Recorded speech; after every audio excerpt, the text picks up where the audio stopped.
Hello everybody and welcome along to One Hub Racing Season 27. We are back after our break week and the drivers are raring to go as we head to a circuit where the real F1 drivers went to earlier on today. It is of course the Dutch Grand Prix at the circuit. Zandvoort, will we see a Dutch winner or will someone be able to spoil that? We'll have to wait and see. My name is Jesper. I'll be your commentator throughout this evening's race. Unfortunately, Mike can't make it tonight. He is at a birthday party with his mum. But joining me, I've got a special guest joining us in the commentary box for the very first time after having a fantastic P2 race. It is Salo. Salo, how you doing? Yeah, not too bad. Thank you very much for having me in the commentary box today. I'm excited to be here and commentate alongside your wonderful self. Yes, indeed. And I'm sure the drivers are raring to get going. We almost got a full lobby, which is great to see. I think it would help if I would send you an invite as well, so you can get into the lobby too. But last time out, we were in Canada and we saw Ben Mills take the victory last time out. But he is not the one that leads the championship. It is J. Cole that leads the championship on 27 points, 3 points clear of Axelock. So both of our race winners not in the top two of the championship. But Marco, getting P3, did not have a great race last time out in Canada either. So pretty much two drivers that have not won a race, Salo, are in the top two. That's absolutely wild, isn't it? And it's amazing to see kind of how that can play out. And I believe that sort of thing happened last season as well, where like Rich in Tier 2 didn't win many races, if any, and was still in contention for the championship. So you never know what's going to happen, even if you're not getting those race wins. Yeah, and I do remember with quite a few seasons ago in one tier, the overall champion did not win a race. So it is possible to win a championship without winning a race. So, of course, J. Cole, we'll talk a bit more about J. Cole in a minute because he was called into the driver's press conference and we got a lovely image for that as well. Kieran had a very good result last time out in Canada in P4 and Callum Unarmed in 5th place. He got a podium last time out, but he just missed out on the race win to Ben Mills. Those two having a brilliant fight for the win last time out in Canada. I think we can see that rivalry grow from many seasons to come now. Yeah, I'm very excited to see all these rivalries play out. And there's so much competition in this tier. It's absolutely crazy. So it's going to be wild to see how they fight against each other and see if the rivalries are going to switch it up a little bit today. And maybe we're going to see some different people having big battles. Yeah, I mean, of course, we saw Nick and Robite fighting with each other last week. Of course, we haven't seen much of how the other drivers could do. Of course, Furious retired early on in the race. Lukey, of course, was very brilliant in the wet, but not as good in the dry. So there are drivers that are capable of scoring really good points, but did not get a good result anyway last time out. But we are at Zandvoort this weekend, a track which was first used in Formula 1 back in the 1970s, but it was first opened in 1948 and it was originally 4.2 kilometers. It's still 4.259 kilometers with a few changes. If you're wondering what the circuit is like, and some people have asked me this, it's described by the drivers, really quick, pretty insane, crazy and old school, and it is a high downforce circuit. But as I said in the pre-race show with myself and Colin earlier, even though it's a high downforce circuit, expect to see some drivers, I think, Salo, run lower wings tonight. Yeah, I think there's a lot of space for people to be able to vary their setups a little bit. I mean, I very much needed quite a lot of high downforce for myself. And I know that a bunch of people on the grid are going to be going slightly lower wings, which is really going to help in those overtaking spots, especially as it's really difficult to overtake in that middle sector. Yeah, the middle sector, I would have to say, is probably the trickiest to get right due to the fact that you've got those tight curves. You've got those curves where you could potentially end up in a spin and it could be game over. So, I mean, it's something that the drivers will, of course, keep an eye on. But qualifying has just got underway, and luckily with our adaptive weather system we have got a completely dry qualifying and a completely dry race, which is always great to see, which is good news for myself and Salo, but also all the drivers that are going to be racing this evening. Unfortunately, my stream deck is not working tonight, probably because it updated my OBS and the plugin is not being recognized. So I'm going to have to do it the old-fashioned way this evening. So we've got 18 drivers, a few drivers unable to make it tonight, and pretty much almost everyone is going out there on the circuit on a set of the soft compounder tyres. What lap time do you expect to see in terms of lap times for the P1 tiers? Pole was a 109.2 in the P2 tier by Papa Squanch. Yes, exactly. And I'm expecting the first few laps to come through in the low 109s, but then I would not be surprised to see the pole lap somewhere around the 108 and 0.5 kind of area. These people are very, very quick, and some of them incredibly talented around this racetrack as well. So I very much wouldn't be surprised to see kind of getting towards the low 108s. Yep. I think I know the people like Callum, Marco, Ben Mills, I think I could definitely see them go into the 108s. But let's go on board with someone who has just started their lap time. I believe the first person on a lap, I might be wrong, is the one and only Pelzy, as he makes his way towards turn 6, as he short shift down into 6th gear. Make sure that you aim to the right-hand side and clip the curb just a tiny bit. You don't want to do it too much, because otherwise you'll get quite a bit of grass on your tyres, as Pelzy does it quite nicely. He makes his way towards turn 9 and 10, very understeer. You keep a tight line if you can. DRS wide open. Some people have made quite a few overtakes around here, but again, it's a lot harder to get that right. For turn 11 and 12 now, really tight and twisty chicane coming up, as he got a bit squirmy heading towards penultimate corner. That's not going to give him a good exit heading towards this banking. Do not use ERS here until you get to the start-finish straight. He's hardly got any ERS to burn, so we'll see what Pelzer could do to start his lap time. It is going to be a 109.6. Now, we said someone will get into the 108s, and wow! Colin set a banker lap with a 109 in practice, and he's already into the 108 in qualifying already when it actually counts. Good on Colin, and Casper sorts himself into P2. That is an absolute monster lap, really early on from Colin, with already being in the 108. And as Marco comes through, just pipping him, also into the late 108. So this is really going to be hotting up very quickly. With the track evolution, those times are really going to tumble. Yeah, and the times are tumbling right now, actually. It's Ben Mills goes fastest at the moment. What could Collie do? He slots himself into P8 at the moment. We've got more drivers on a lap time, including one of the Williams of Lukey. He slots himself into P10 with a 109.8. He said his best lap time was a 109.6, but he's not that far of his PB, so I expect him to be even quicker. Here comes Callum unarmed. He is going to miss a few races this season, so we need to score quite a few more points this season in order to make sure that he helps with the constructors and he can still be in the championship fight. We'll see how he does in sector 2. Let me get the lap data up because I can't really see that on my screen. There we go. As he clipped a little bit of the curb there. We'll see how he does in sector 2. 48.1 middle sector. As we saw someone reset the track there, I believe that was one of the Hasses that had a bit of an off. That might be Catherine.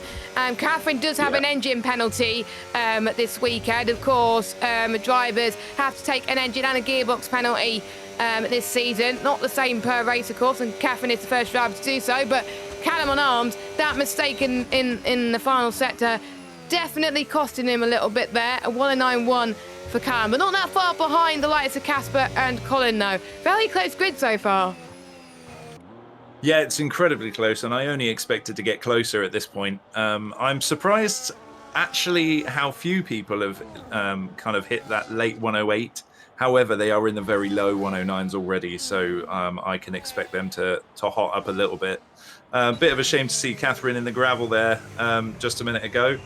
I was expecting to see something nice from her, so there's still plenty of time, and we'll see her times tumble soon, I'm sure.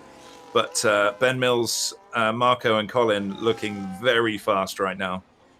Yeah, and Colin even said that he was hoping for a dry wet race, and luckily he's got a dry race, so he's probably very relieved that he's in a very good position as well. He did say quite a few things in the pre-race interviews. I'm trying to find his pre-race interviews, but I don't think he's done one, or I didn't get all the pre-race interviews done in a time. But all the drivers are making their way into the pit lane right now, and from experience, 4 runs is possible around here as long as you go out straight away. I had to abort my 3rd run because I bottled it, but it is one of those tracks where if you go out straight away and then go out again and you don't get traffic, 4 runs is doable.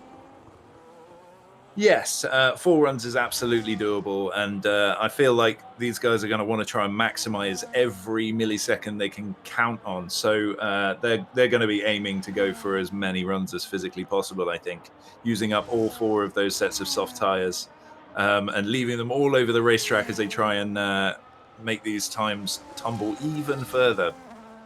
Yes, and I think it's going to be a 1:08.5. That's going to be pole position. That is going to be my prediction. I'm sure other people may beg to differ, but Ricardo has just finished his run. I think we got more people just started their run, as Casper has had a bit of a moment on the exit of turn, middle of turn 3 on turn 2 onto turn 3, so that might have compromised his lap time. We got, I think, the Alpine just ahead on a lap. Purple set to 1 though. He's 2 tenths up on his previous best, so that probably didn't cost him that much. We'll see how he does in this part of the lap. He takes a very wide entry through this next. Oh, that's not good. Huge snap of oversteer. And I thought he was going to bail out of the lap when you mentioned the previous little mistake, but he kept the ERS mode on overtake, carried on pushing, and unfortunately just made that little mistake with a big old drift, but he kept hold of it. He's not caused any damage, so he's got plenty of time to go for another run. That is absolutely frustrating, but we still have drivers that are on runs as we speak right now. As Colin, every time I go on board with a driver, they bin it. So Colin will have to go again and go into the pits, I reckon. Marco's on a run right now. Can he slot himself into pole position and beat Ben Mills? The answer to that is no, but he does improve on his lap time. Callum Unarmed is on an out lap. We also got Chris on a fly. Nope, he's not. He aborted his run, so he goes in into the pit lane. What can Nick do? He goes up to the line. 6th fastest, not that far behind Callum and Casper. That was very tidy lap from him. One of the Red Bulls is on a lap. Robite is in 10th, but he just started his run, so there he goes again. So, an Axolot, P3. Now, I was speaking to Colin earlier on, and me and Cole said he's one of the drivers to watch. And Salah, look at that lap time from Ben Mills, 108.3. I predicted the 108.5, but Ben has just gone and beaten that. Yeah, I genuinely thought a 5 would be a fair shout for a pole position lap, but 108.39 is absolutely disgusting lap. He's an absolute rocket ship, is Ben Mills. So I mean, he's looking like a real big challenger right now. But as for who else is going to be up on the front row, it really is anybody's game right now. These guys are so close together. With the likes of Callum and Nick, for example, exactly the same time, 109.158. It's really anybody's game. I wouldn't like to put money on who's going to be on the top spot and second. I think first, second, and third is going to be between 3 protagonists, in my opinion. And one of them is on your screen right now, Callum, as he has aborted his run, so he's going to come and have to dive it into the pits. And with it being a short lap, if you get your lap wrong, you have plenty of time to come into the pits anyway. So that is what he is going to be doing. Lukey is in 9th at the moment. He's going to go into the pits soon. Anyone else on a run? Curry was, but he's invalidated and he's had a moment in the final corner. Commentators curses galore tonight, I could tell you that. It's not normally like this, by the way. Alexa is on the middle of his run right now. He's not going to have enough time to get a 4th lap in, I think, but he's going to get a 2nd lap in right now. Nicely done through the middle sector. He takes a tight line, makes it wide, coming out of turn 10, now in towards turn 11. See, he's about a few 100s down, so I think he's going to work on consistency at this point. If I was him, maybe trying to board this one and potentially go again. He exits into turns 13 and 14, the banking. very beautiful. But if you use too much ERS here, it could go and send you into a spin like I nearly did in the race earlier on. Alexa comes up to the line and it's going to be a 109.2 for Alexa. Very, very tidy from him, but he knew that he can go a lot quicker indeed. Yeah, very nice tidy lap from Alexa. I was just watching that on board. He kept it really tight, and it looks very much like there's time to find for him. So it's going to be interesting to see what he does in his next run or two. But now I'm just on board with Casper Klein, who's halfway through his hot lap by the look of it, and he's looking he's quite quick right now, nice and tidy, as he goes through the DRS stage on the back of the corner. Oh no, he's backed out by the look of it. Yeah. He's aborted. I don't know why he's aborted, but I'm guessing he wants to have enough time to go out and do another run. But let's go on board with Colin. Now, Colin, do not bin it, please, because the last time I was on board with you, you binned it. So we'll see how he does heading in towards the middle sector. He's on a 108.9 at the moment. It's going to take a miracle for him to get into the 108.3s, but if he gets it to near Marco territory, he'll be very, very happy with that. He's a few 100ths down, so I think that mistake in the middle sector cost him a little bit. And again, commentators curse. Through turns 13 and 14, 5th gear on entry, then up the gears, 6th, 7th, 8th gear, uses a bit of that curve. He's got a bit of grass actually, and understandably he goes into the pit lane and aborts his run. His teammate Nick, though, is on a run, so is Furious on a run too. Both the Aston Martins are on a run. Let's go on board with Chris, actually. Where is he? There he is. Chris is a few 8,000s down, unless he finds a miraculous final sector. Unfortunately, it's not going to be a good lap for him. Chris goes 16th. What can Axelot do? He stays in third, but he goes out on another run. Yeah, and there's traffic absolutely everywhere right now. All of the cars trying to get absolutely everything they can out of their tyres and all of their runs. Marco coming through the final couple of corners to just try and finish his lap. He's looking very tidy at the moment, and hopefully he's going to be able to improve just a little bit. I think there's plenty... And he does improve, but it doesn't quite take him up to pole position.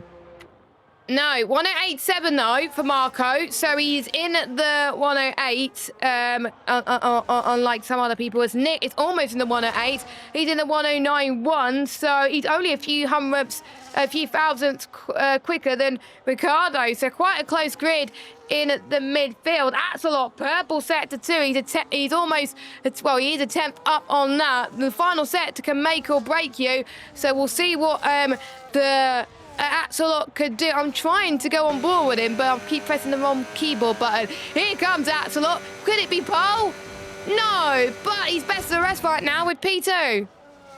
Yeah, he's unseated Marco, and he's going to be looking for blood after that one. Marco's definitely going to be wanting to improve if he's able to, if he's got enough time.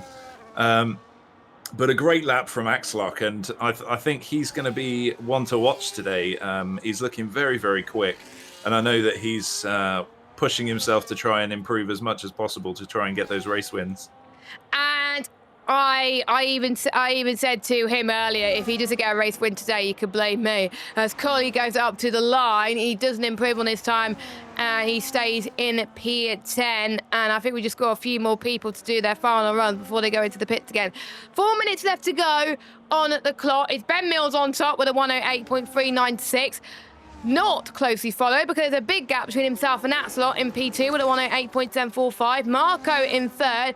Then it is Callum in fourth, Colin in fifth. J. Cole, your championship leader, comes into the pits. He's on a 108.998. He's come fresh from his commentary. So he wants to see what he could do down in SIP after just commentating on the P2 race. Yes, everyone else is going to dive it into the pits now, which just gives us a great opportunity to talk about what people are thinking about this track. Axelot thinks it's a good track for himself. The pace is good. Ben says he feels like he always does well here, and he'll make sure he'll get up to speed during qualifying, and he's feeling good on the back of Canada because he just came up with a race win, which is always great to see. Callum unarmed, wanted rain, but that wasn't going to happen, but he likes this fun circuit. J. Cole said he enjoys driving the circuit, but overtaking basically never happens. That's a common thing based on the pre-race interviews. Overtaking hardly ever happens unless you can be very brave. We had no safety cars in both tiers today. So if you want to get a good result here today, you got to get a good qualifying. Absolutely. And I mean, the fact that everybody's kept it so clean around this racetrack, which is really quite close, and the runoff puts you in the grass immediately. So the fact that there was no safety cars really is a testament to how well people are driving at the moment. It's absolutely astonishing. Yeah, I don't think we had any retirements in P2, I believe. If I'm not... Actually, no, we had one. Never mind. We had one. So that was quite impressive that we only had one retirement in P2. Will we see the same here with... I think we just saw someone join the lobby. We had 18, now we had 19. So someone did join the lobby as we saw someone improve. That was Casper that slots himself into P5. I apologise if I did not see his lap time, but he's not going to have enough time to go again with 1 minute and 50 on the clock. Ben Mills is going out on a run now. We'll see if he's on a push lap. He is on a push lap, so we'll see what he could do. It is quite common for all drivers to use medium and then overtake. Hot lap around here just makes the car slower, and if you go on sim racing setup, it actually tells you what ERS modes to use during qualifying, and it tells you when to use medium, overtake and hot lap. Ben Mills takes that very, very nicely indeed as he makes his way through into turns 11 and 12. Catherine can't improve on her lap time, so she retires. She does have an engine and grid penalty, so she will be at the back anyway. What could Ben Mills do as he slots himself through fifth gear, through the banking, past the Ferris wheel, which looks absolutely beautiful, by the way. Ben goes up to the line and he aborts his run, and that is it for Ben Mills in qualifying. Well, that surprised me, but I guess he wasn't improving. And I know that the likes of Casper will be kicking himself because on that last lap, final corner, he got some grass on his tyres, and that will have taken some momentum out of him. But we've got a lot of traffic out here. Everybody's on a hot lap right now. And they're going to be weaving in and out of each other as they try to improve even further. But I think it's going to be a tall order for people to take that time out of Ben Mills. Yep, it is. So for him, Ben Mills messing up on that lap, probably not going to cost him too much. Colin sorts himself into P5 exactly the same time as this fellow Welshman. Cam Unarmed in P4, but Cam Unarmed is not improving that much. We've got people that are just about to start their final lap. Collie being one of them. Halsey just about to finish his lap time. His teammate not here tonight, but what can he do on his own in ERT? Slots himself to P14. He just makes the checker flag, so if he had enough ERS, he could go again. We've got two of the Alpines on a run. Furious can't improve. He goes in to the pit lane, and I didn't see where the other Alpine is. He goes into the pits as well. J. Cole and Callum Unarmed are on laps. J. Cole slots himself into 7th. He doesn't improve. Callum, what can he do?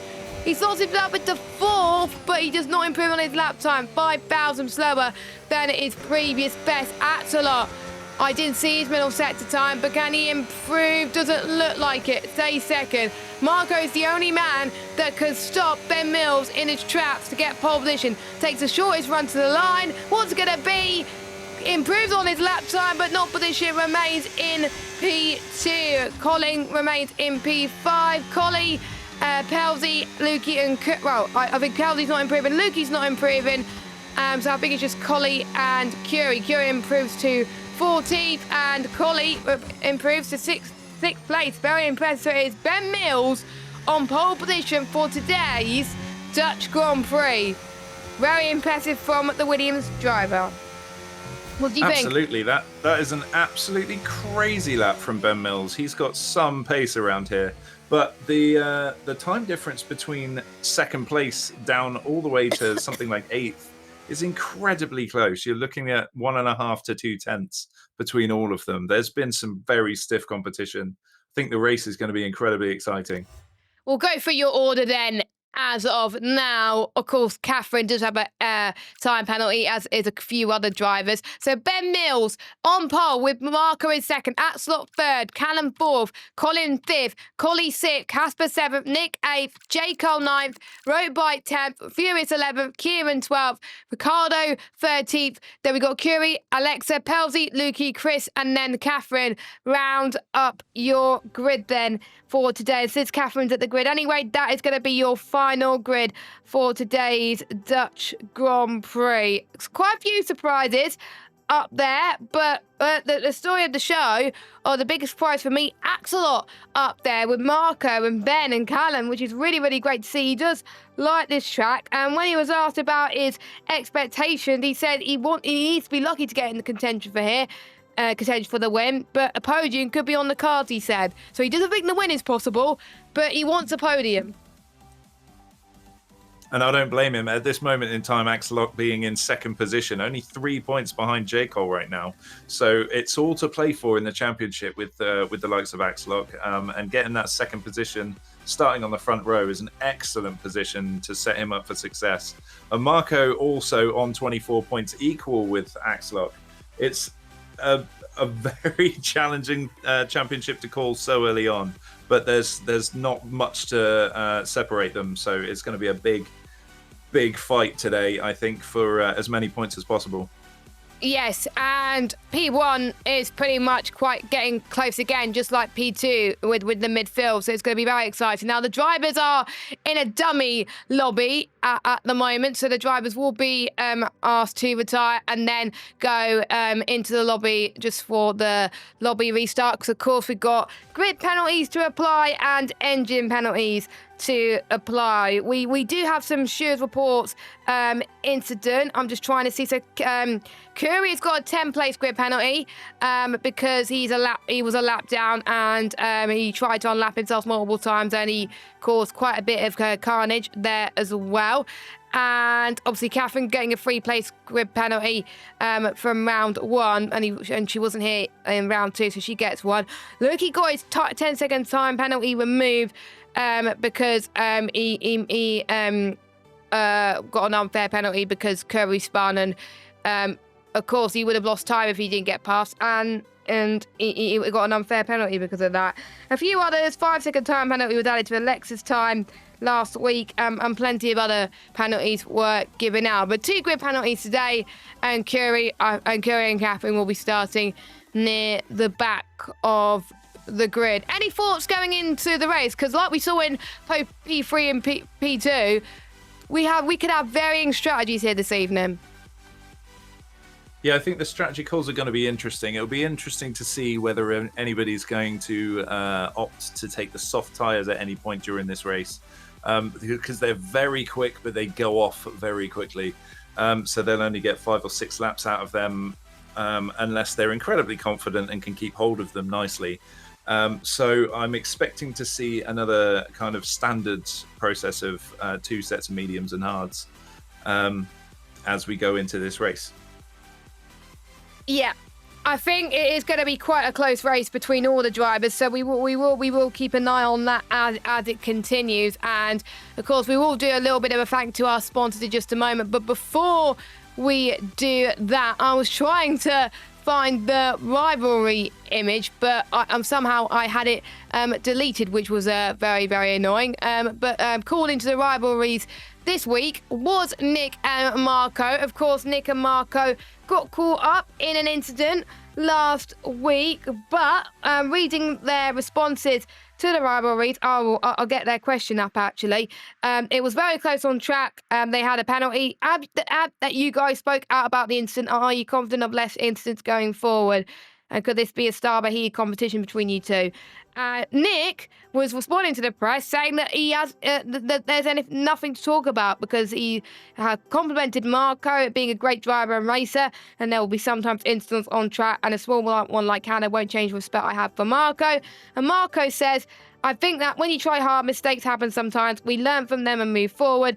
I think Nick agrees. On Sunday, we'll see if we can find each other on the track and fight positions again. So good respect between the drivers. No hard feelings. I hope to see Nick and Marco fight on the track again tonight. Yeah, of course. And you love to see that kind of level of professional sportsmanship and respect between 2 high-performing drivers, both in Tier 1, obviously, so they're very competitive. And Marco showing that he's definitely got Nick pipped at the moment, but Nick's going to be wanting to fight back and try and see what he can do to get up the order this time.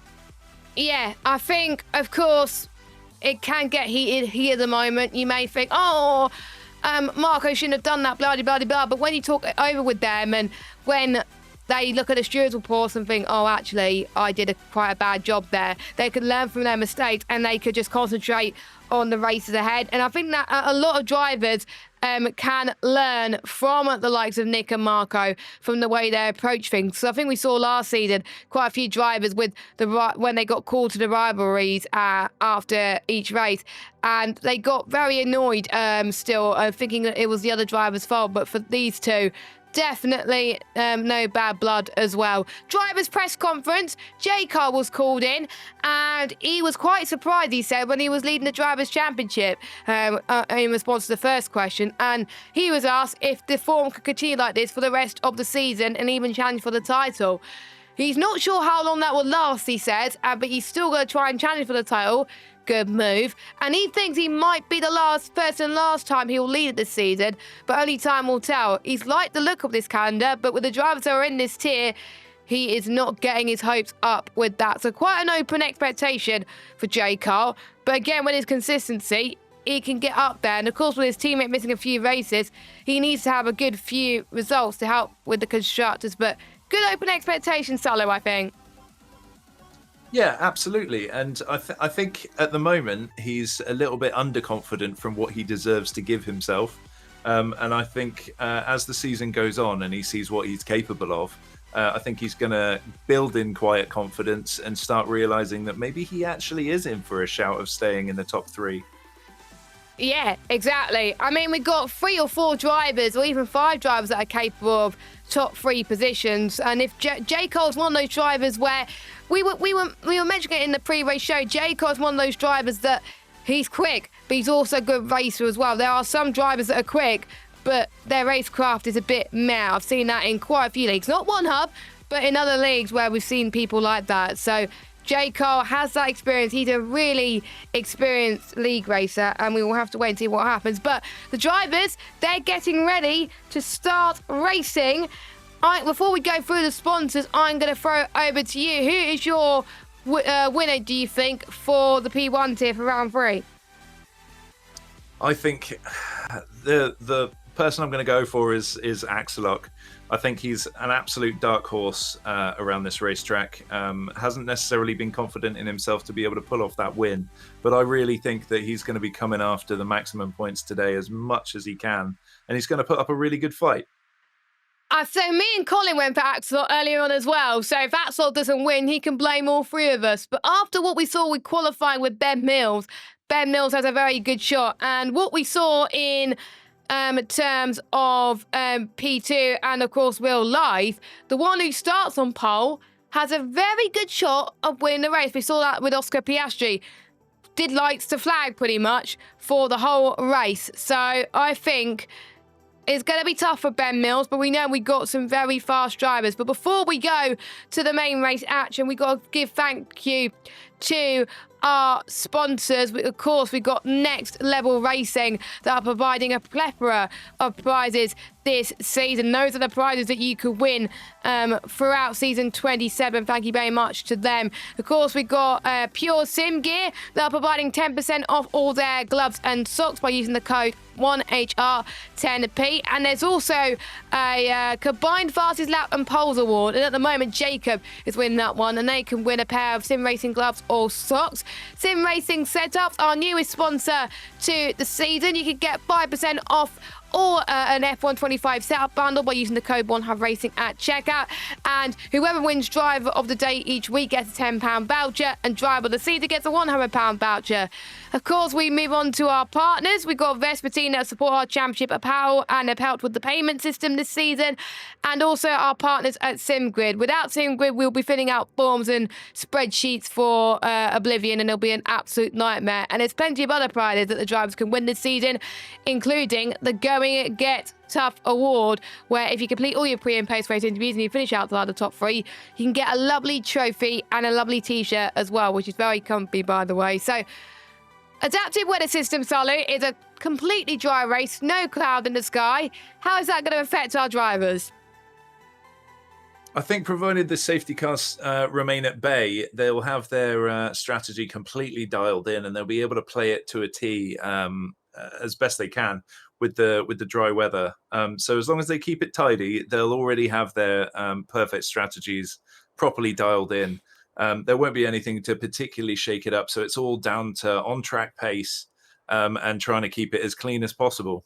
The drivers have been told to ready up by the tier coordinator, Lukey, so we should be getting underway in just a few moments' time, in about 10 seconds' time. But here we go, less than that. Here we go. The 5 red lights are on here in at the P1 tier for round number 3, and it is go, go, go. Ben has a very good start off the line of Marco. Callum trying to go around the outside of the Aston Martin of Axelot. Couldn't quite do it. Both the Ferraris have had a good start. Nick almost trying to get past his teammate, but Casper has got a very good go away round the outside of Nick in towards turn 3. Lovely stuff. We can see both the Red Bulls trying to go around the outside of one of the McLarens of J. Cole. J. Cole stays ahead, but it is Ben Mills that leads by 4 tenths. Callum unarmed right on the back of Axelot, but Axelot trying to defend for his life here. So clean start from all the drivers so far, but it is Ben Mills that has the upper hand. Ricardo gets past Kieran, and they're trying to go side by side. Oh, that was a tiny bit of contact there from those 3 cars there. Is he going to try and go around the outside again? It's Ricardo. It's going to be a tall order. Kieran keeps to his tight line through there, and Kieran just about holds on to a top 11 spot right now, but Ricardo's not going to give up. But make sure you do leave 50% off. But Salo, a very clean start from all involved, but Ben is already pulling away. Yeah, very tidy from everybody on track on the first lap. It was quite impressive. However, there has been a lot of people trying to make moves here and there, and a tiny bit of contact on the first corner between Callum and Axelot. And then the likes of Ricardo and Kieran putting so much pressure on each other. And the field is still incredibly close together at the moment. So it's going to be interesting to see how far this DRS train goes into the race.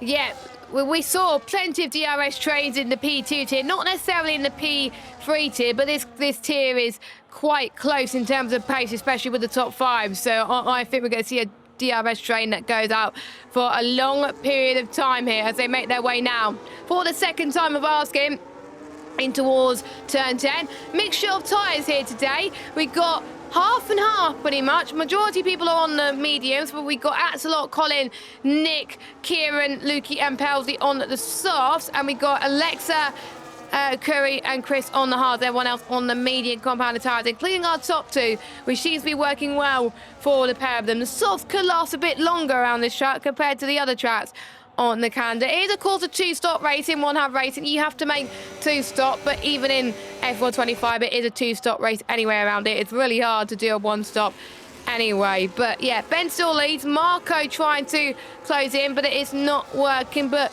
one thing we've noticed in both our races, the dirty air could play a factor in terms of whether you want to get past. The overtakes, they're going to have to play it smart because they can't just send it into oblivion. Yeah, definitely, and especially through this middle sector, the dirty air, because you're really relying on every bit of grip that your tyres have and every bit of downforce your car can generate. The dirty air really makes a massive difference through that big windy section in the middle sector. So it makes it very difficult to follow closely and keep the pace up as much as possible. But they're doing a very good job. I mean, Marco being only 3 tenths behind Ben Mills, trying to keep up as much as possible and keeping the pressure on. They're still very, very close together, all the way down to 11th position when the DRS finally breaks. Yeah, I think they got to be careful that they don't run out of DRS. I think Lukey is the first one that's out of the DRS train, so he's struggling a little bit on those soft compounded tyres, which will allow Ricardo to try and dive it in around the outside in towards turn 1. Nicely done. And one of the other Alpines trying to get past Alexa in towards P15, but Alexa saying thank you very much. He's doing quite well on those hard tyres. He probably wasn't meant to be on the hard tyres, but it's probably a happy mistake, just like we saw with John in the P3 tier earlier on today. But I think we are going to start to see, in around about a lap or two's time, the softs really start to die. The tyre wear around here is absolutely massive. Not as much as Canada, but that the softs could go away very, very quickly. So we're going to keep an eye on the gap between Axelot and the two medium runners, because if Axelot starts to drop away very quickly, that's really going to affect the rest of the field. Yeah, it's going to be really important for those soft runners to stay in that DRS train and behind another car, just to try and maximize their tire life a little bit. Casper's through. And help them along. Nice one on Casper. As I mean, the field is still incredibly close. The Red Bull's Robite following very closely behind Coley. Looks like he might be trying to make a move on this lap if he can. And there's a big look battle. At this.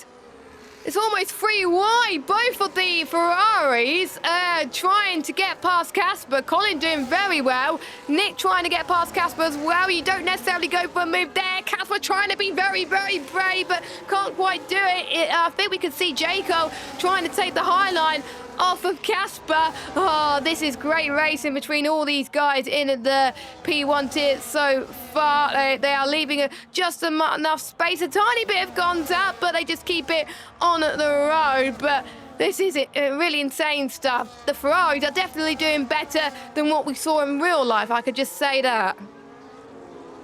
Yeah, absolutely.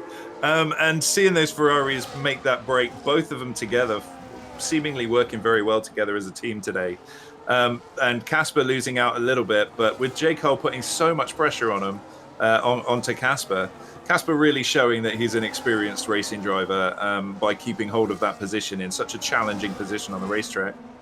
Yeah, I think Casper, he probably wanted to climb a bit up, but he's probably just going to find his time. He knows he's going to be on the much better tire in a few laps' time anyway, so he'll just wait a little bit. Same with Ricardo. He just got past Lukey, but he's also going to have Pelzy for company as Pelzy goes around the outside of Ricardo. You do want to leave, you want to leave plenty of space there. You don't want too little space, because there could be contact being made, as Lexus almost got ahead of Ricardo, but to no avail, unfortunately. We are starting to see people losing grip on those tyres the more that they are stuck behind another car. The top four are running away with it, and then we got a little train led by Colin, and then we got another train led by Pelzy. So we've got 3 trains going on, quite similar to what we've seen in real life, of course, where we've seen multiple trains going on as well. DRS enabled, but you just can't get past at the moment. Expect to see our first soft runners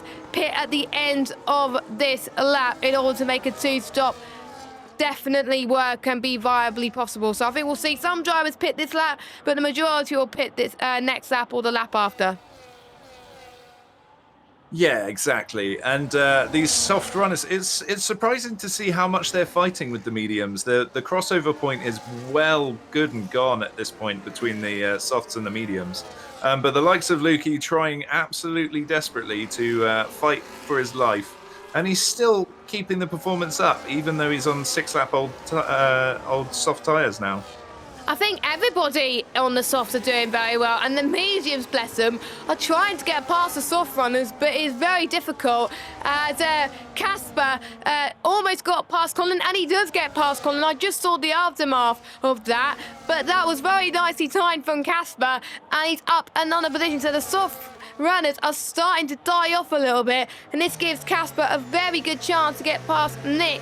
If I was Casper, send that clip if I were you, so I want to use that in the stewards room broadcast on Friday, because that was beautifully timed from Casper. Kieran, though, on the other hand, trying to go for the move, and J. Cole trying to get past Colin. Colin is not liking those softs at all, Salo, at this point. Yeah, although he's defending like a lion at the moment, trying to keep J. Cole behind him. I'm not sure how long he's going to be able to keep that. And Colin comes into the pits to get rid of those soft tyres. Yeah. Assuming that he's going to be diving into a set of hards. No, medium tyres. As Lukey gets a 10-second penalty for speeding in the pit lane. So what? Lukey. So that is easy to do. We have warned them in the pre-race show, do not get 10-second penalties. And look what Lukey does, gets a 10-second penalty. I think what Colin has done is he's pitted onto the mediums now, thinking that there's no safety car, so then he could stretch those mediums to around about lap 19-20, go for that undercut, and then go on to the hards until the end of the race, because we know that it's a short track. The pit lane loss is minimal, which means getting the undercut, I think, is even more powerful around here. So for Colin, maybe that could be a smart move for him. We'll see what the front two do. We know that Axelot is going to pit any time soon, and I'm impressed with Axelot keeping up with the top two on the soft. So if he pits now, he's going to try and make sure he gets a very good advantage. His quali pace maybe not as good as the likes of Ben Mills, but his race pace is absolutely immaculate. It's amazing, and I'm surprised Axelot hasn't come in to the pit lane. Marco making sure Axelot does not get that slipstream, but yeah, I thought Axelot would have come in, because look at Callum unarmed, he's right on the back of him. Yes, he is. He's incredibly close, although Axelot is fighting as hard as he can. Those softs must be feeling quite unpleasant now. Safety car! Our first safety car of the evening. Now, what's caused that safety car? I'm just trying to see who has got front wing damage. It's not There's Roadbite. wing all over the start-finish line, just at the pit entry, so somebody's clearly had a bit of a collision. I'm just keeping my eye up. Come on, I want cameras, please. Oh, it's very hard to tell. It's not Furious. It could be... I don't know. I really don't know at this point. I'm trying to go on board with people. It's very difficult to see. Yeah, it is very difficult to see. So we don't know what's caused the safety car, but there we go. Our first safety, the ones that are just pitted, they're going to be kicking themselves, by the way, because you're going to be losing less time. Oh no, Catherine and Ricardo both got a drive-through for speeding on the safety car, but they got it at an awkward place. I've had experience around here where I got the drive-through at exactly the same place in another league, so that is very harsh from the game to do that. But the ones who have stayed out, this has really helped them. They're all going to dive it in into the pit solo, but with the ones that have got their teammates nearby, like Jaco and Callum, that's going to cost at least Jaco. And Callum, that's going to cost him too. He's got a 10-second penalty for speeding in the pit lane. That is absolutely devastating for Callum. He's going to be kicking himself about that one. He really didn't need that, and he was fighting so hard to stay in position, but that's really going to harm his race. I wonder if it's still possible to kind of keep in the top 5 with a penalty like that, given the top 5's pace at the moment is quite impressive. We got our first DNF solo. We got Catherine that's retired in the pit lane, so I wonder if she was the one that got front wing damage earlier, or maybe she just wasn't, or maybe because of that driver. Curry's got one as well. I don't know what's going on at the moment. Penalties are coming in thick and fast. And he retired in the pits. Yeah, I think that might have been a kind of collision between Curry and Catherine. Curry was well far behind when the safety car came out. They both got drive-throughs. They both got drive-throughs as well. So I wonder if they collided during the safety car. Yeah, they might well have done. Yeah, obviously we can't tell. It's difficult to see. We can't tell as a commentator, but I'm sure we will probably look at that in the Stewards Run broadcast on at some point. Catherine just said in the chat, by the way, the delta is so bad in the middle sector. 1 second you're +2, the next -2. So yeah, it's the middle sector that's cost quite a few drivers out.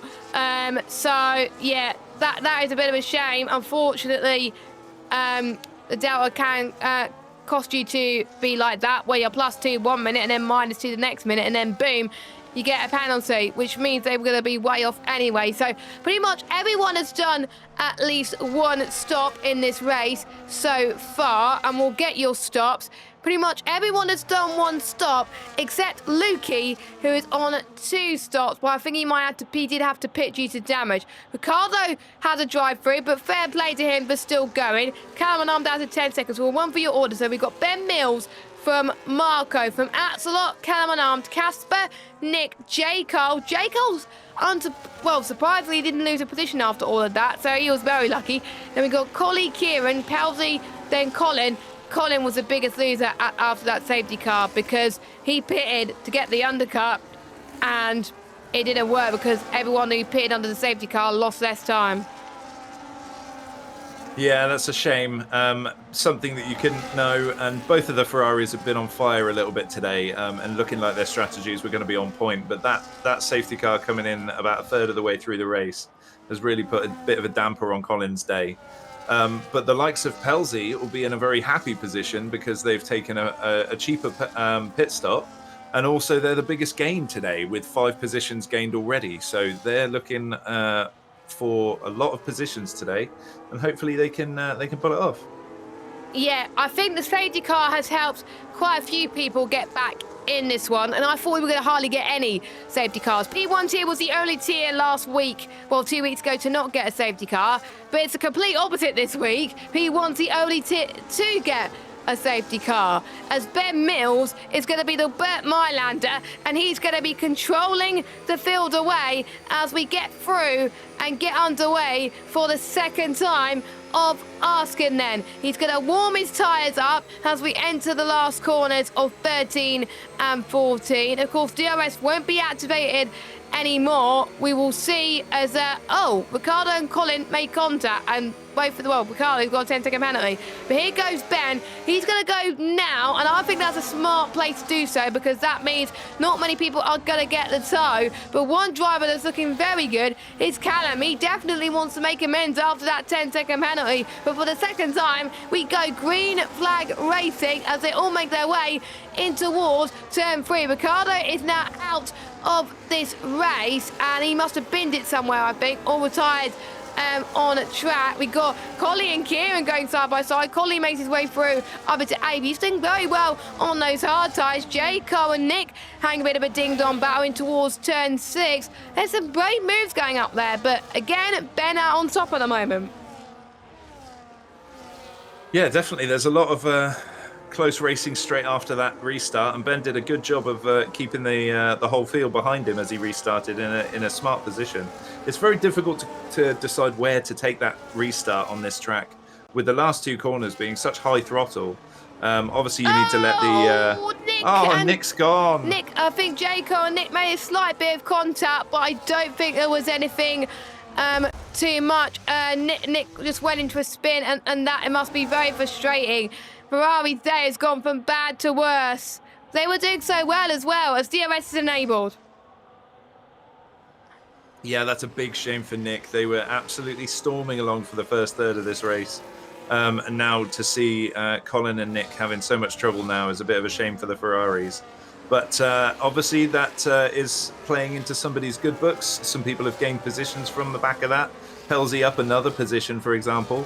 And hopefully none of the Ferraris took major damage. I'm wondering if Colin has taken some damage. He seems to be struggling a little bit with the rear end of his car. I wonder if he's got front rear wing damage. Yeah, exactly. And it's very hard to tell, but I do wonder if he's struggling a little bit. Hopefully not, and that he's still in the race, but fingers crossed he can pull back a couple more positions. Yeah, I hope he can as well, because it's a shame that Colin is down in 10th, but still a long way to go in this race. Anything could happen. We have lost another driver of road bike who had retired from the pit lane. It was a bit of a shame, of course, because we interviewed him earlier on, and he seemed pretty relaxed about this championship as Marco goes around the outside of Ben Mills into the race lead. J. Cole set the fastest lap of the race so far, but Marco, for the first time today, gets the lead from Ben, but we know Ben is going to fight back once Marco's tyres start to die. Lukey, on the other hand, gets past Chris up to 11th. So for the first time in this race, we do have a change of leader. Yeah, it was a lovely overtake from Marco, nice and tidy, and he does have the benefit of having the tyre advantage over Ben at this moment in time. I'm expecting the kind of crossover for the medium and hard tyres to be somewhere around the 9-lap mark, and then the mediums might start dropping off, and Ben just needs to keep in touch with Marco on the back of his car in that DRS to make the most of when that comes. Yeah, I think a lot of drivers have got to make the most of certain opportunities, because we could see one driver that could make a mistake. We could see multiple drivers get involved in the incident, and it's about where you are on the track as well. But I think Marco was just at the right place, right time. But I think we could start to see Ben saving his tyres a little bit. I thought we saw Axelot going for the move there, but he couldn't get it done. Marco set the fastest lap of the Grand Prix. Kieran looking very racy on the back of Collie. And what I've noticed around this track, and I think a lot of drivers can agree, the hards take a long time to warm up, especially on the fronts. They the only time they're probably warmed up is when it's almost worn those hard tyres. So the ones on the hard are going to struggle to start with, but towards the end of the stint, that's where they're probably going to be a lot better. And I wonder if some people have gone for different tyre pressures for the race, but we'll find out very soon. We just did see someone get the fastest lap. I'm not quite entirely sure who that was. That was Alexa that's get the fastest lap. Don't forget, fastest lap inside the top 10 and fastest lap outside the top 10. Even if someone gets the fastest lap overall, if you get it inside the top 10, you get a point. If you get it outside the top 10, you get a point. That's what saved me earlier, and that's what got me an extra point, which probably gave me an absolute lifeline after a horrific race. I'm almost certain that Nick, Alexa, and Furious and Chris will be wanting to take advantage of that later on to try and make sure that they get some points. Ben Mills almost getting the move on Marco. Again, saving a little bit on the engine cooling. Kieran, on the other hand, gets past Collie up to 7. Yeah, well done, Kieran, for a nice tidy move there. And it's starting to break apart a little bit. The DRS train is now in half, but they're still incredibly close. And I know the likes of Axelock getting past Callum is a big deal. He hadn't got past, and Callum has been trying to keep the pressure on Axelock, desperately wanting to get through. And I know that when you're in this DRS train, like we said earlier, the dirty air is really quite impactful, so it really makes you slow down. So everybody's going to be wanting a little bit of clean air, but they're not going to want to let these people break away from them. Yeah, they can't afford to, especially when those mediums start to wear off in about 5 or 10 laps time for these guys. And for some drivers, including myself, the softs, I didn't have a chance to go on the softs very much at the start of the race because we know what happened. The softs tend to be a lot better than the mediums in some cases, but again, it does depend on your tyre pressures. So the mediums are going to be an absolute nightmare for some drivers, as we've seen a bit of lock-up going into turn 1 for a lot of these guys. But just look at that DRS train that pretty much from P1 all the way up to P6, pretty much any one of those top 6 could win this race. Callum is going to hope that he gets another safety car so he can get rid of that 10-second time penalty, because you have to serve it. Speeding in the pit lane penalties, you can't get it removed, and it will get served anyway, so of course it won't get removed. Served penalties won't get removed, so Callum's got a lot of work to do, and we know that Callum is quicker than Axelock on his day, but Axelock is giving these guys a run for their money. Casper as well, I have to say, Casper is having probably one of his best races of the season, and he will take that. He likes this track, and he seems to me he's doing a lot better in terms of race pace and quali pace right now. Yeah, and especially as he's got so much ERS. He's sitting in the back of this DRS train, or in the middle of this DRS train, being able to keep the pace up and save as much ERS as possible. I can't imagine it's going to be that long before he's going to start pushing and trying to take some of those overtakes. Yeah, I think, speaking of overtakes, Salu, we've got Ben Mills getting the lead back for Marco. So I wonder if those mediums are starting to die off a little bit earlier than we thought around this track at Zandvoort, which I think they are as well. Ben Mills has hardly used any ERS, but Marco's used quite a bit in this race. So I think advantage Ben Mills so far in this race so far, because he's keeping this race under control. He knows he doesn't need to be in the lead all the time. As long as he's in the lead towards the end of the race, so he can afford to push just a little bit right now, as there's quite a few other drivers around this track. We've got 15 drivers, as we can see, as Callum has had a bit of a spin, Salo. Oh, that's such a shame. He was keeping the pressure on so well on Axelock, trying to recover from the devastating 10-second grid penalty. But it looks like it's all tumbled away from him a little bit. He's still up in the points at the moment, but we'll see how much the field can separate a little bit towards the end of the race.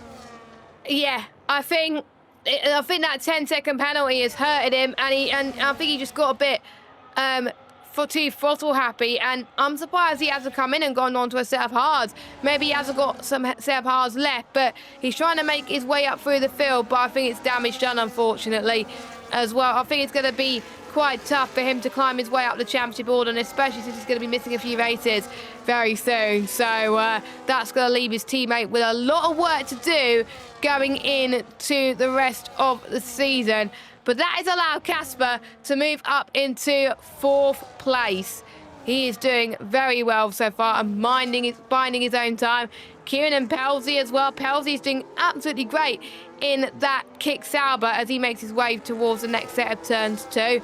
We've seen quite a few underdog stories tonight in all 3 tiers, and Pelzy being one of them in 7th. Kieran staying where he is in 6th. Both racing balls actually doing very, very well. It's not going to be that long before the ones potentially on the mediums could go and onto a set up the hard tyres, but because since we had that safety car, if they have a spare set of mediums left, maybe they could stretch these mediums for a little bit longer for a few laps and then go on to a second set of mediums. And they might want to do that, especially if they're playing with the likes of Ben Mills, who's likely to have a set of mediums waiting for him for the last stint of the race. And we're on that crossover point now. I think the hards are going to start getting faster than the mediums, so the medium runners are going to start struggling a little bit more. And Ben, at this rate, he's not making any mistakes, and he is keeping the pressure on. His ERS management is incredible, so he might start pulling away a little bit from Marco. And Marco's going to push as hard as he can to stay up there with him. Yeah, I think Marco is not going to give up without a fight. Of course, the top 2 in the race are the only 2 drivers to win a race this season, and we could see a repeat winner, but we know Axelot and Casper want to spoil the party. Of course, in the P3 tier, we had our first different winner, and I think we're the only tier, the P1 tier, the only tier to have different winners. So we could see our first repeat winner of Ben Mills or Marco, or we could see Axelot that are waiting for any one of those 2 drivers to make a mistake. As will we see any one of the medium runners drive it into the pits for a set of the hard tyres? Nope, they're staying out, so I'm strongly suggesting they're going to stretch it out for a set of the mediums, which is doable. Yeah, and you're starting to see the people towards the back end of the grids take their second pit stops. You've got the likes of Kieran taking a new set of mediums, Colin a lap ago taking hards, J. Cole on hards. So they're starting to go in now. But I'm expecting either this lap or next lap, some of these medium runners are going to start to want to try and get an undercut on the hard runners. Yep, I agree with that. And to be honest, I'm not surprised that the likes of Jaco and Callum have come in. I didn't really see them come in, to be honest, but I think I was mainly concentrating on the front runners go through. So hopefully with the undercut, this could allow Colin to climb his way back into this one. Same with J. Cole too. So they could work together, potentially. Only one way to find out as we head to the latter stages of the race, and we know those hards could get to the end, but it's going to be an absolute nightmare. It's going to be cooked in towards the last few laps. What will Marco and Axelot do in response to this? What will Casper do? What will the ones on the mediums do after seeing the likes of Jaco and Colin come into the pit lane? They're not going to respond to it. They're staying out. They figure that there could be another safety car involved coming up soon. Pelzy's a little bit too further behind these guys. Pelzy, though, is taking that advantage, though, and coming in.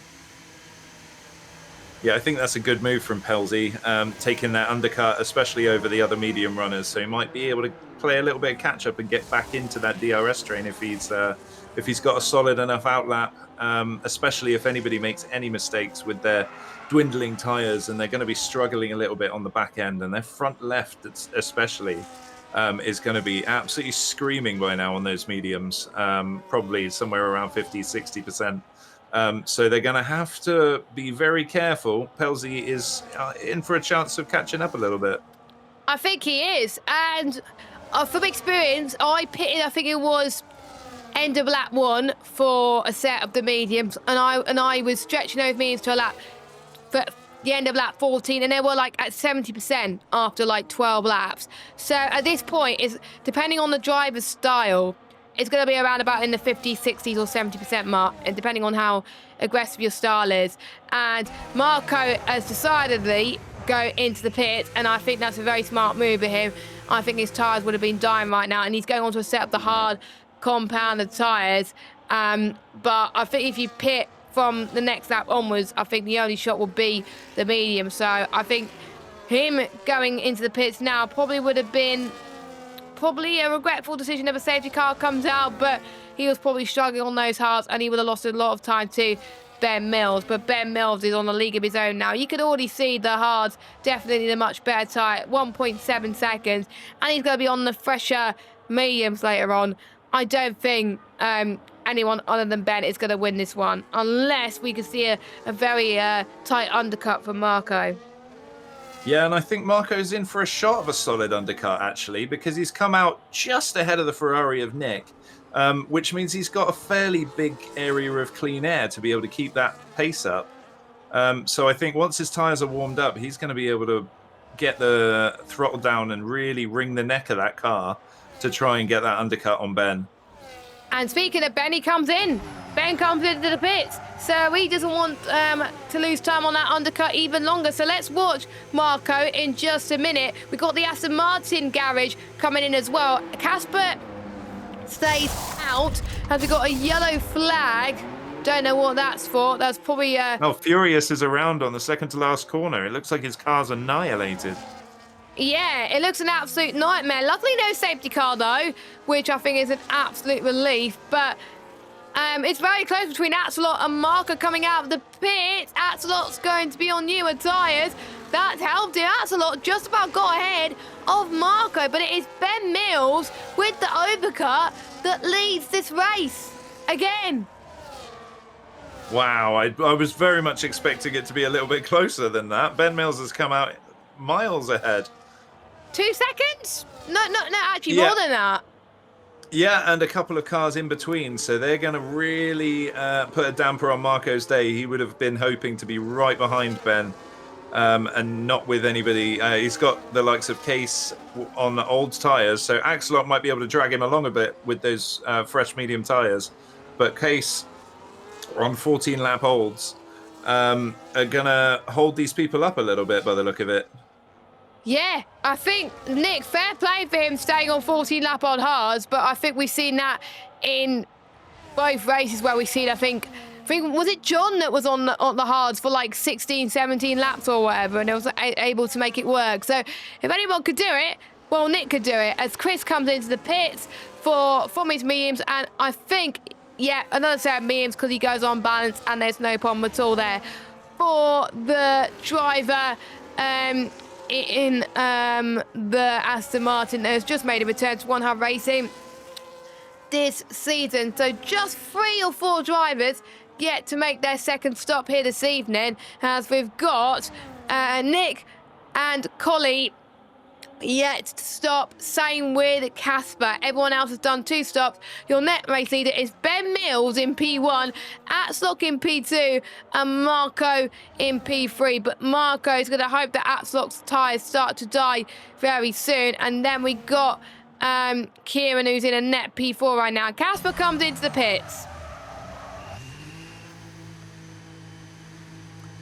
Yeah, it's all heating up a little bit. Strategy is really starting to play out and mix the field up just a little bit. And I can't see Nick going much longer on these tyres as he's coming into the pits now. Kieran passed Nick then, and Marco now just needs to try his best to stay within the DRS of Axelot to be in with a shout of a podium. The medium tyres at the moment showing very much that they're the faster tyre. Casper's on softs.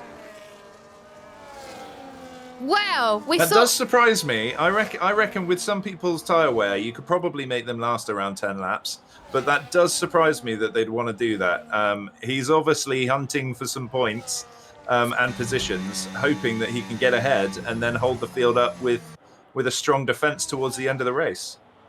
We did see quite a few people in the real-life race, didn't they? Not going to name names that made the soft strategy work before the safety car. So if anyone could make it work, Casper could. And he's 6 tenths behind Marco, so he could be in a very good shot of the podium. I'm liking this gambler strategy from Casper, so fair play to him. I wouldn't have gone for it personally, but on low fuel usage, softs are a lot better at the end of the race than the start of the race, and we know that the softs can last 8 or 9 laps. So I think from lap 33 onwards, Casper's going to struggle.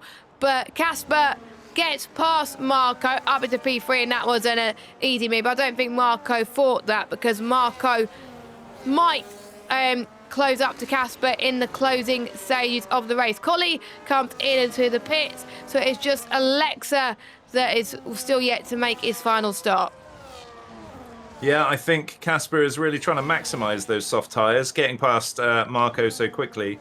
But Marco's playing the long game. He's got 10 laps to wait for this race to come back to him, or wait for the podium to come back to him. He doesn't need to hold Casper up at all. He's just got to wait for Axlock's tires to hopefully go off a little bit, and Casper's, and he can hopefully get stay well within that DRS, and he'll be aiming for second position right now, I think. Yeah, second position is the goal for Casper. I mean, he's made some great moves of the season. Quite a few moves that we missed, understandably, because there was so much going on. But Casper is on the charge. He wants to score as many points as he can. Through goes Casper Klein, up into P2 on those softs, and he can't afford to be pushing for too long because otherwise those softs will die a little bit. But he's already 3.1 seconds behind Ben Mills. If he gets a safety car, this could be golden opportunity for Casper to win this one, but he can still win this one outright even without a safety car. So 2.9 seconds. Ben Mills must be feeling very worried at the moment. And for me, I've noticed that the softs and the mediums don't have that much of a difference as Furious is out of the race. And look at that. Safety car. Another safety car. And that was due to Furious spinning it. Final corner. I'm very much expecting pretty much everybody to see if they can get a fresh set of tyres on now. And I wouldn't be surprised to see a load more soft runners, given that they've only got 8 laps to go. Everybody should be on softs now. Yeah, exactly. If I was Casper, then I it would really come in will be a again. fight. Yeah, I would as well. If he's got another fresh set of softs to play with, I would do the same as Casper. And don't forget, we had the lobby restart, so they would have 3 or 4 sets of softs. I don't think Casper started on the softs, so he should have like 2 or 3 softs left. So if I was Ben, I would come in. So Casper's seeing Ben go in. Oh, Casper's staying Casper's out. opted to keep position. He's opted to take the lead and hope that he's going to be able to nurse these tyres to the end of the race. Oh, I wouldn't have done that. I wouldn't have done that personally, but like the real life race, he probably sees that track position is more important, so that's why he's gone with track position, which is fair enough. Collie, though, he has stayed out. He has stayed out, and he's going to be in P3. Oh, Lukey. Lukey's got a 10-second penalty. Oh, no. I mean, Collie's in for an absolute treat by the look of it. If he can keep those soft runners behind him, he's got real shout. He's not got that long to fight, so with the right ERS management, and there not being a huge amount of overtaking opportunities around this track, Collie might be onto a winning strategy there. A winning strategy? Because those tyres could last for the rest of this race, whereas the softs are going to be even more tricky. Chris has done the same thing. Chris has stayed out on the mediums. So we got... Yeah, and I think at this point, if you're on those mediums, it makes sense with them being so fresh. Only a few laps for Chris and 2 laps for Collie. It makes sense. The soft tyres are going to be screaming towards the end of the race. So they might just have a shot of gaining a couple of extra positions. We don't know how it's all going to fare out, and that makes it all exciting. Let us know in the chat, guys, who you think is going to win this one. Make sure you leave us a like on this stream and hit that notification bell if you are new, if you're watching it back from YouTube. Of course, follow us at One Hub Racing on Twitch, X, Instagram, TikTok, and also you could join our Discord server. And I wait to see what's the pit stops. Okay, those are your pit stops. So Casper has made 2 stops as well as Collie. Everyone else has done more than 3 stops. Haluki is going to make a 4th one, understandably, to serve his 10 seconds. If you got a spare set of softs, why not? You're last anyway. Go for it. Yeah, it makes sense. I mean, in the position that Lukey found himself in with a 10-second penalty, he might as well just try and take those softs and get as fresh a set as possible. So he's going to be on slightly fresher tyres than everybody else and hopefully get that fastest lap for an additional point. Which could mean everything in the long run. He's done 5 stops, bless him. You got to feel bad for Lukey. But if you're having a bad race, why not try and go for fastest lap? But he's not going to have clear air, so it's going to make things life a lot difficult. So we'll get the fastest lap point, stuff for you. So fastest lap inside the top 10 belongs to Ben Mills by quite some way, 10.5. And then the next one is Casper with a 10.6. And then the next one is 11.2 from Axelot. So those are your top 3 at the moment. Outside the top 10, your fastest lap belongs to... it belongs to Nick that gets the fastest lap point at the moment. But we know Nick and Nick have a rivalry, so we know those things are going to change anytime soon. So, yeah, fastest lap point inside and outside the top 10. And if you do get the fastest lap point, you get entered into the Speedster Award.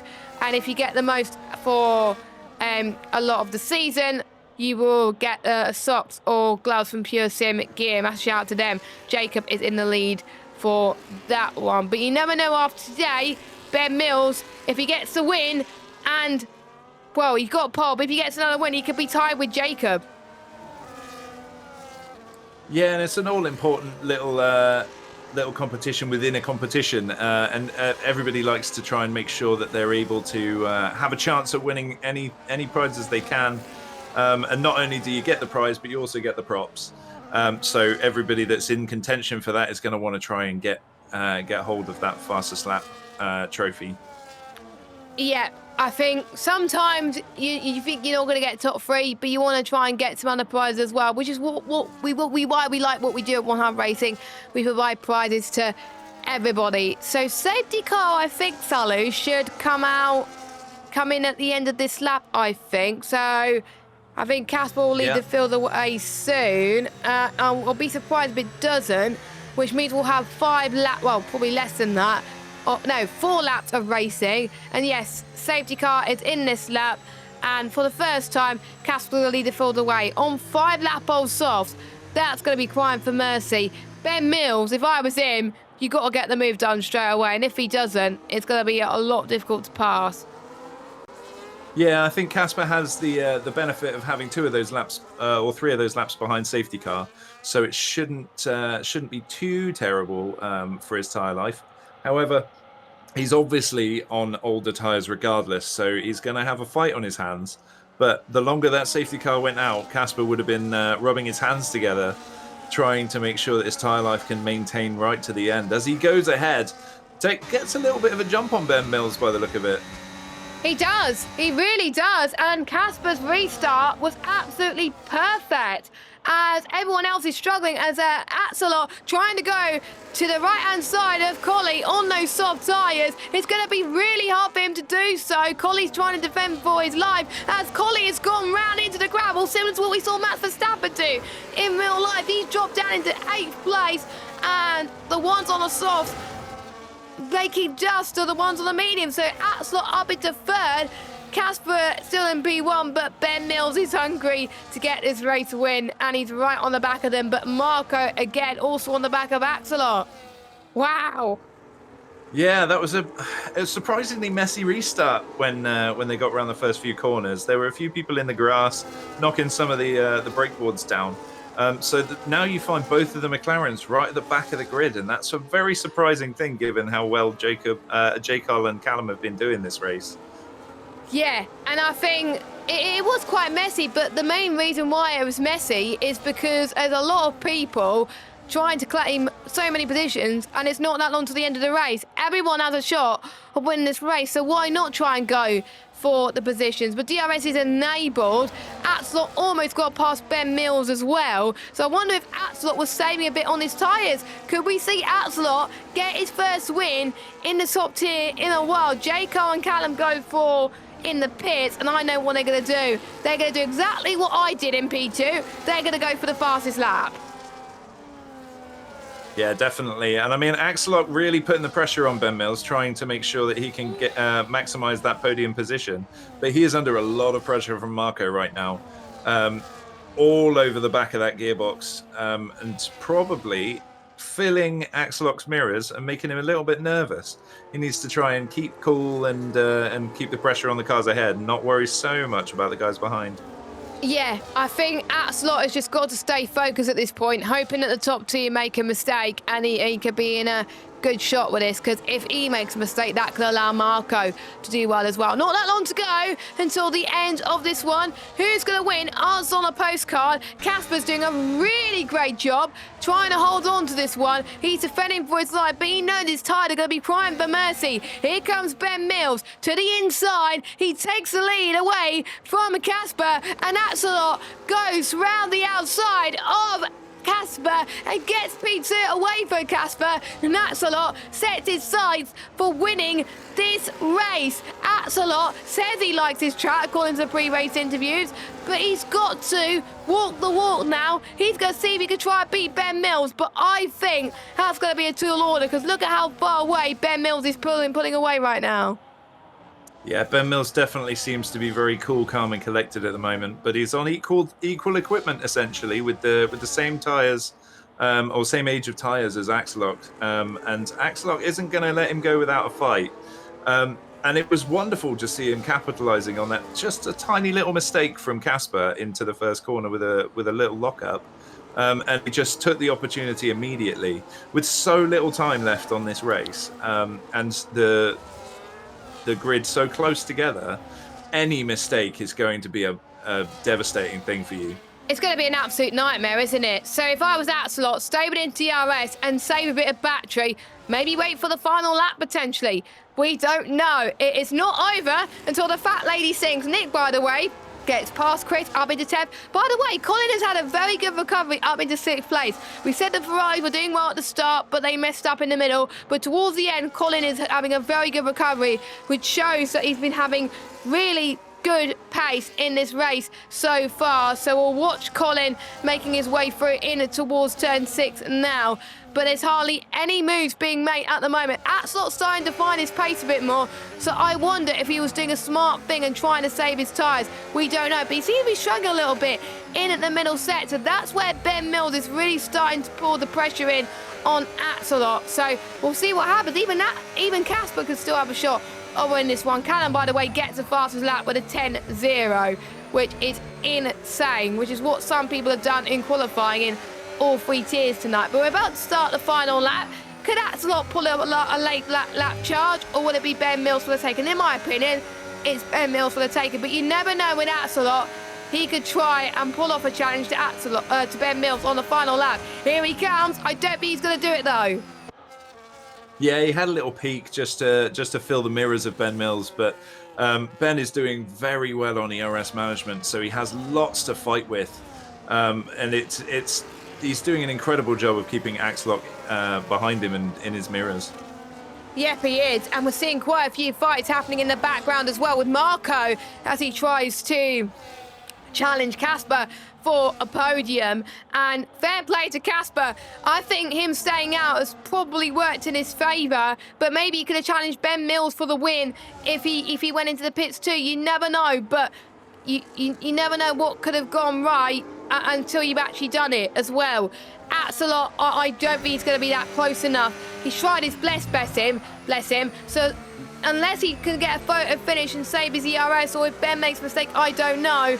But Ben Mills has driven absolutely sensational today. He played the strategy right, barely made any mistakes, and for the first time in P1 tier, we're going to have a repeat winner. Ben Mills wins. Here is Zambor. Axelot takes his first podium of the season, and Casper joins him. Marco in 4th, but he just missed out on the podium by 7/100ths of a second. Kieran and Colin gets great results in 5th and 6th. Colin's got a decent result as well. Who's going to get fastest lap? At the moment, it belongs to Callum, but can J-Cole have something to respond to? We don't know. He's got to find 6/10 of a second, which is going to be a tall order, I think, at the moment. But we never know with J. Cole. Both McLarens have had a day to forget right now, which is an opposite of real life. Can J. Cole get fastest lap? No. Fastest lap outside the top 10 belongs to Callum. Fastest lap inside the top 10 belongs to Casper. So that's your order then. Ben Mills, another race win for him. He didn't get the fastest lap, though, but he's got the win and 20 extra points that he desperately needs in this championship. Yeah, that was excellent to see, and everybody was really pushing, getting a little bit desperate for positions, but not playing it desperately. So trying to be safe as possible. And I know Marco will have been biting his tongue, trying desperately to get past Casper at the very last minute there, but he just couldn't do it. And I think it was a bit of a masterclass from Casper there. Yeah. It's going to be really tough to decide who is going to be driver of the day. In my opinion, it's got to go to one of the top three, but I don't know who to give it to. But luckily, I've still got time. So here's your order then, from first down to last. We've got Ben Mills, your race winner once again, but Axelot pulled off a very great fight in second, had really great pace.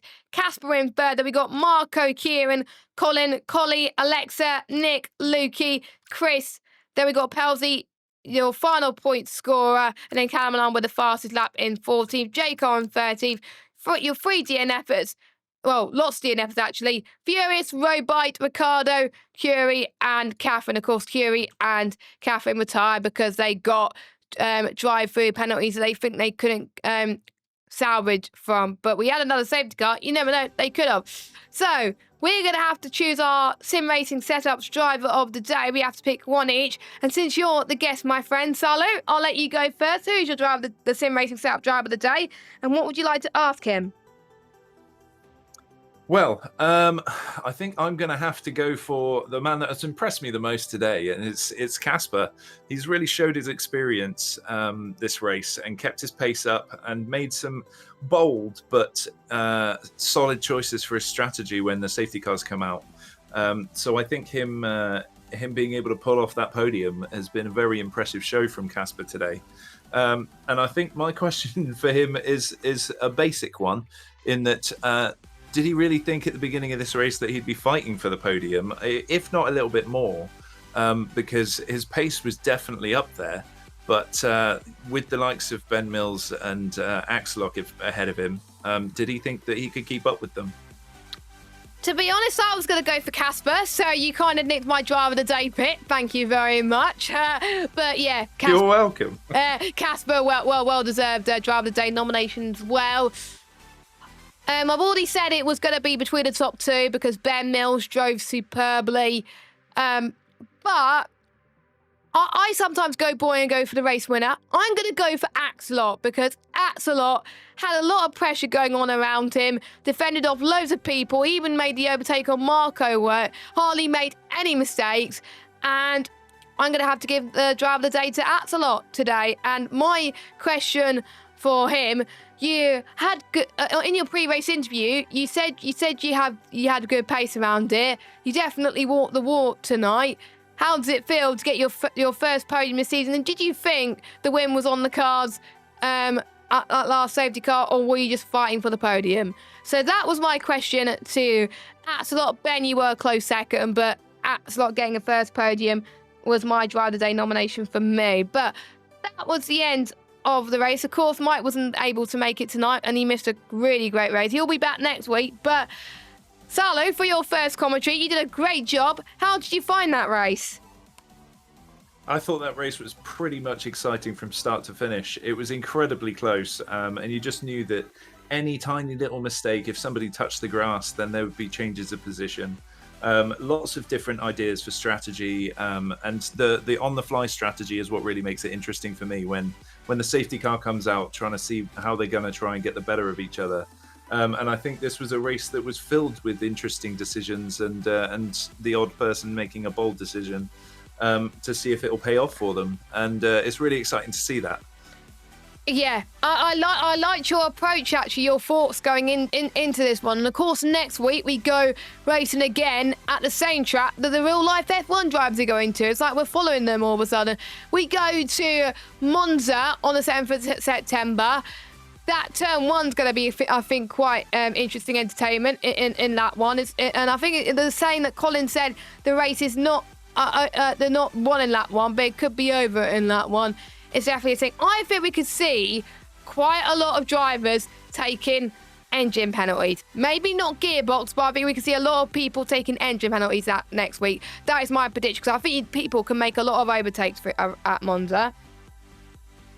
Yeah, and racetracks like that, the lower downforce racetracks tend to be a favorite for people using their engine and gearbox penalties. And I think it makes sense given that there's so much straight line, so many DRS opportunities, and heavy braking. So you've got a couple of overtaking opportunities at the end of DRS zones as well. So I think it's a good shout for a lot of people to take their penalties on a race like Monza. But like you say, I think turn one is going to be a very interesting one. It's always a little bit sketchy as you've got 20 cars barreling into a really hard braking point second gear. And I think that's really going to be where the race starts properly the moment they hit that first corner. Yeah, so make sure you do join us for Monza next week. Of course, you catch the other tiers with Nick and Nick back in the box at 4:30 with P3, 6 p.m. for P2 with Jaco and Jamie, and Mike will be back in the box with me at 7:30 on next Sunday for Monza with the P1 tier. So the story today, Ben Mills remains supreme even after the summer break. Absolutely incredible for Ben Mills. Will he be able to keep up his form heading into Monza, or the likes of Marco, Axelot, Callum, or any other driver could challenge him? I've been Jess Ball. He's been Salo. We will see you next week. I mean, there's also the Stewards Room stream on Friday at 7 p.m. But take care, everyone. Thanks to all our sponsors, Next Level Racing, Pure Sim Gear, Sim Racing Setups, Vespertine, and SimGrid. We hope you have a good evening, and we will see you next time for some more racing around Monza. Take care, everyone. Bye-bye.